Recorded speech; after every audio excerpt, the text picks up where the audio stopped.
దాత్రి టీవీలో మీ personal interview కోసం, వ్యాపార ప్రకటనల కోసం ఈ నెంబర్‌కి సంప్రదించండి. సొసైటీ ఏమనుకుంటుందో, పెళ్లి అయింది కదా! ఇద్దరు కలిసి ఉండొచ్చు కదా! ఈ సొసైటీ స్టీరియోటైప్స్ మనం ఎప్పటికైనా బ్రేక్ చేయగలం అంటారా ఉషా గారు? ఆటోమేటిక్‌గా కాలమాన పరిస్థితుల వల్ల బాల్య వివాహాలు పోయినాయి. 'టంగుటూరి వీరేశలింగం పంతులు'. ఆ తర్వాత 16 ఏళ్ల వరకు, ఇప్పుడు 18 ఏళ్ల వరకు వచ్చింది. అసలిప్పుడు 35 వరకు ఎవరు చేసుకోవట్ల. It's a cycle. ఇది మళ్ళీ వెళ్ళి నా దృష్టిలో చైల్డ్ మ్యారేజెస్ జరిగిపోతాయి. ఎందుకంటే చిన్నప్పుడే వీళ్ళు చేసేసారనుకోండి, చక్కగా వాళ్ళు టీనేజ్ నుంచే వాళ్ళకొచ్చిన కోరికలను తీర్చేసుకుంటారు. బయట బాయ్ ఫ్రెండ్‌లు ఎతుక్కోరు, ఇంట్లోంచి పారిపోరు. ఇప్పుడు 16 ఏళ్ల పిల్లలు మాట్లాడితే బాయ్ ఫ్రెండ్, ఇందాకే ఒక కేసు వాడు చంపేయడం తీసుకెళ్ళి కోరిక తీర్చుకున్న తర్వాత. ఆడపిల్లల్ని ఇలాంటి ఇబ్బందికరమైన పరిస్థితుల్లో తల్లిదండ్రులే తోస్తున్నారు. టైం వచ్చిన తర్వాత వాళ్ళకి పెళ్లిళ్ళు చేయడం అనేది బాధ్యత. వాళ్ళు సెటిల్ అవుతారా, తర్వాత ఏం చేసుకుంటారా? నేను ఇలా మూర్ఖంగా మాట్లాడుతున్నానని కాదు. అందరి జాతకాలు ఒకలాగా ఉండవు. సో ఆ టైంకి పెళ్లి చేసినా విడిపోయే వాళ్ళు ఉంటారు. సో మనం ఇది పర్ముటేషన్స్ అండ్ కాంబినేషన్స్ లో గుడ్ ఫర్ పీపుల్ ఏంటంటే ఏ టైంలో జరగాల్సిన ముచ్చట ఆ టైంలో జరగాలి. ఆ టైంలో జరిగిన తర్వాత ఆ తర్వాత ఏమవుతుంది అనేది అది భగవంతుడిచ్చే కర్మానుసారం జరుగుతుంది. అది మెయిన్ జీలో. బట్ అది చేయకుండా క్రైమ్ రేట్ పెంచేసుకొని బాధపడిపోయి ఇబ్బంది పడిపోయి again I have a question. అంటే late marriages are not right?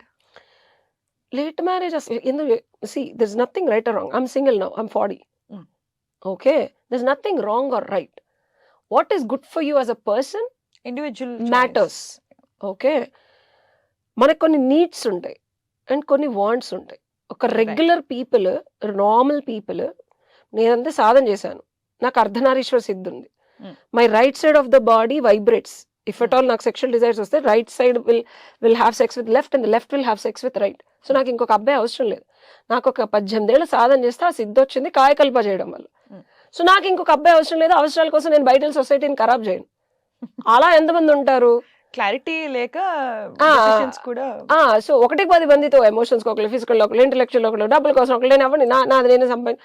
So ఇలా చేసుకోవడం వల్ల నేను చాలా rupture free and unnecessary problem free ఉంటాను. కాబట్టి నా లైఫ్ లో నేను ఏం చేయాలో ఫోకస్ చేయగలను. Clarity of thought. అంతేకాని సింగిల్ గా ఉండి 10 మంది అమ్మాయిలు, ఒక 10 మంది అబ్బాయిలు, ఇది కాదు ఇది కాదు ఇది కాదు ఇది అని హార్ట్ బ్రేక్ చేసుకొని డబ్బులు పోగొట్టుకొని ఆఖరికి ఎవరిని పెళ్లి చేసుకోకుండా 35 ఏళ్ళు సింగిల్ గా ఉండడం కన్నా మన జాతకానుసారం కర్మానుసారం పాత వాళ్ళు జాతకాలు చూసే వాళ్ళు కరెక్ట్ గా మ్యాచ్ చేసి చూస్తారు, గణాలు మ్యాచ్ చేసి చేసుకుంటే అట్లీస్ట్ ఒక 20 ఏళ్ళు కలిసి ఉంటారు. 40 ఏళ్ళకి ఎవరైనా విడిపోవాల్సిందే. వద్దన్నా కాదన్నా 40-45 ఏళ్ల తర్వాత విడిపోతారు.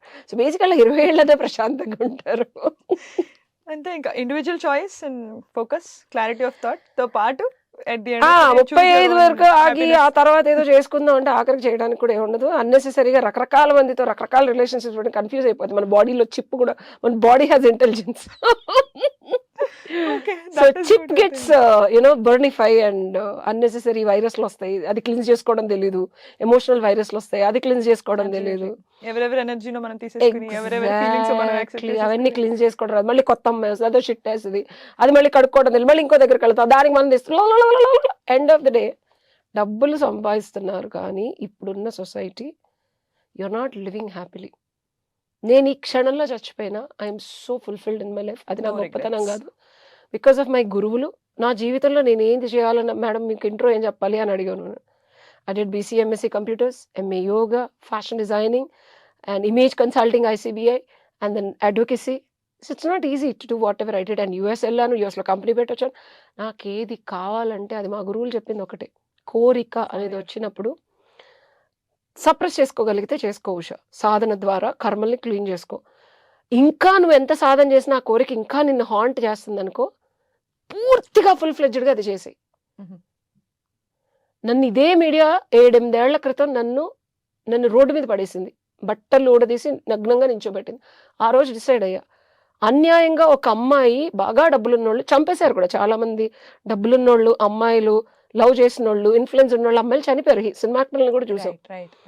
నేను ఇప్పుడు ఏదైనా చేసుకుంటే నేను కూడా అందులో ఒక అమ్మాయిని అవుతాను. ఇదే మీడియాలో నేను నించొని మాట్లాడతానని 8 ఏళ్ల క్రితం డిసైడ్ అయ్యా. గురువుల శక్తి ఉంది, భగవంతుడి దయ ఉంది కాబట్టి నేను నిలవగలిగాను. లేకపోతే అది it's not unbelievable for people. నన్ను ఒక 14 years నుంచి చూసేవాళ్ళు ఎంత అప్రిషియేట్ చేస్తారంటే, మా నాన్నే అన్నారు, నేను ఒక్క కూతుర్ని కన్నాను అనుకున్నాను ఉషా, నాకే ఇన్ని వేల మందిని చూస్తాను, వడ్డీ వ్యాపారం చేస్తారు, నేనే కన్నానా నిన్ను? ఒక 10 మంది అబ్బాయిలు కలిపితే ఉన్న ధైర్యం, స్థైర్యం, యుక్తి నీకున్నాయి, అలా ఎలా పుట్టావు నాకంటూ. You made them also proud. Great. So వాళ్ళ వల్ల నేను ఈ రోజు ఇలా ఉన్నాను. That's different story. So parents consent కొంతవరకే మనకి. మా అమ్మ నాన్న చెప్పిన మాట కూడా నేను వినకుండా చేసినవి చాలా ఉన్నాయి. సో మన ఇండివిజువాలిటీ, నేను అదే చెప్పేది. ఇక్కడ ఎవరు డెసిషన్స్ డివోర్సులకి తీసుకున్నా సొసైటీ కానీ, వాళ్ళ ప్రొఫెషన్ కానీ, వాళ్ళ డబ్బు కానీ, ఇదేది వాళ్ళ నాపల, వాళ్ళ individuality again it's personal choice made them to whatever they think is right. Irrespective of so much society, international range లో ఇప్పుడు డిబేట్లు జరుగుతూ ఉంటాయి పాపం ఆయన. కదా. పాపం ఆయన టీవీ పెట్టుకొని ఏం చేస్తున్నారు, లేకపోతే ధ్యానంలో మునిగుంటారు. 2 విషయాలు జరుగుతాయి ఏఆర్ రెహమాన్ గారికి. ఏదర్ మనకు అద్భుతమైన మ్యూజిక్ నెక్స్ట్ ఒక 10-15 ఏళ్ళు కొడతారు ఆయన, లేదా కంప్లీట్ గా సన్యాసి అయిపోయి లోపల కూర్చుంటారు. రెండిట్లో ఏదో ఒకటి జరుగుతుంది. ఎందుకంటే భగవంతుడు ఒకసారి మనల్ని చూస్ చేసుకొని మనల్ని వెలుగు నడిపిస్తోంది అంటే, సత్యం మన వెనకాల ఉందంటే అది నిత్యంగా మనతోనే ఉంటుంది. అంత గట్స్ తో చాయిస్ తీసుకున్నారంటే భగవంతుడు ఇంకా ఆయనలో ఇంకా ప్రవేశిస్తారు. ఓకే. అదే అంటే ఎప్పుడు డివోర్స్ గురించి వీటి గురించి మాట్లాడుతూ ఉంటారు కదా. So I wanted to know a different perspective on this. That is why నేను ఆ క్వశ్చన్ నేను చదువుతూనే ఉన్నాను. వాళ్ళ ప్రైవసీని మనం రెస్పెక్ట్ చేయాలి అని మనం కూడా వాళ్ళ ఇష్యూస్ మాట్లాడుతూ ఉంటాం కదా. So I wanted to know a different perspective on there is no privacy for public figures. అదే అలా అయిపోయింది కదా. ఇర్రెస్పెక్టివ్ ఆఫ్ హార్ట్ మనం ఎంత చప్పట్లు కొట్టుకున్నా మాట్లాడతాము. ఎందుకంటే discuss దిస్ ఇస్ అ చేస్తాము. Default thing of a public figure. Somewhere we so also ఇప్పుడు నీకు అర్థమైందా కొత్త పర్స్పెక్టివ్ అని వచ్చిందా? యా అందుకే నేను ఏం అర్థమైంది నీకు? నేను అంటే- లెక్చరర్ గా కూడా పనిచేసాను ముందు మాత్రం అంతా చెప్పి క్లాస్ ఏం అర్థమైందో చెప్పండి. మా పిల్లలు ఇప్పటికి 17 ఏళ్ళు అయినా మేడం మీరు అప్పుడు క్లాస్ చెప్పింది ఇప్పుడే గుర్తుందండి. అంటే నేను కూడా కొన్ని చదువుతూ ఉంటాను. బట్ ఆ చదివింది మనము ఎట్లా పడితే అట్లా మనకు కావాల్సిన జస్ట్ లాస్ట్ లైన్ తీసుకోకుండా అదంతా maybe- కాదు. నీకేం అర్థమైంది చెప్పు. అంటే ఇది ఒక natural process getting in to relationship and coming out of a relationship is a very natural process. దానికి మనం గుండెలు బాధేసుకుని ఏడ్చేసుకుని మొత్తేసుకోకుండా ఎక్కడ ఎప్పుడు ఎవరు జీవితాంతం ఉండరు. తల్లిదండ్రులతో సహా ఏదో ఒక టైంలో ఈ జీవి శరీరాన్ని ఎలా వదిలేసి అయితే వెళ్ళిపోతాడో, కర్మ తీరితే ఏ మనిషి అయినా ఇంక్లూడింగ్ బిడ్డలు మనల్ని వదిలేసి వెళ్ళిపోతారు. భార్య కానీ భర్త కానీ ఎవ్వరు కడ వరకు రారు. వచ్చినా ఆ పర్పస్ ఫుల్ఫిల్ అయిపోయిన తర్వాత వాళ్ళు వెళ్ళిపోతారు. మనం ఏడ్చి మొత్తుకున్నా కూడా they will not stay right. ఇది కర్మానుసారం. బుద్ధి కర్మానుసారిని. ఒక బంధం ఎన్ని రోజులు ఉండాలో అన్ని రోజులు ఆ బుద్ధి అందులో ఉండమని చెప్పుద్ది. ఆ తర్వాత కొత్త ఆడిపోతుంది లోపల నుంచి. నా వల్ల కాదు అసలు. నేను వెళ్ళిపోతాను ఇక్కడ నుంచి. ఇది this not my place. yes Okay, absolutely. I got a different perspective. Thank you so much, Usha garu. It's nice talking to you. pleasure.